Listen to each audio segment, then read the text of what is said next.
विधान भवनामध्ये धनगर आरक्षणाबद्दलची एक महत्त्वपूर्ण बैठक सुरू होती। ती बैठक आता संपलेली आहे। शिंदे समितीने अहवाल लवकरात लवकर द्यावा, 1 ऑगस्टपर्यंत अहवाल या बैठकीमध्ये सादर केला जावा असेही निर्देश देण्यात आलेले आहेत। इतर राज्यांमधल्या आरक्षणाचा अभ्यास करत धनगर आरक्षणाच्या संदर्भामध्ये आता अहवाल तयार करावा लागणार आहे।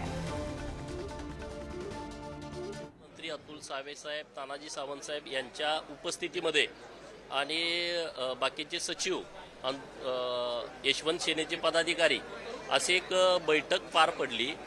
या बैठकीमध्ये जी धनगर समाजाच्या आरक्षणाच्या बाबतीमध्ये सुधाकर शिंदे समिती गठीत केलेली होती सरकारनं, त्या समितीचा आढावा या बैठकीमध्ये घेण्यात आला।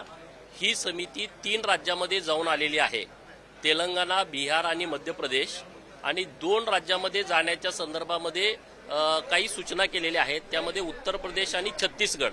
तर आजच्या बैठकीमध्ये छत्तीसगड आणि उत्तर प्रदेशला जाण्यासाठी मान्यता दिलेली आहे आणि या समितीने 1 ऑगस्ट पूर्वी या दोन्ही राज्यांमध्ये जाऊन त्यांचा अहवाल सरकारकडे देणे असं या बैठकीमध्ये ठरलेलं आहे।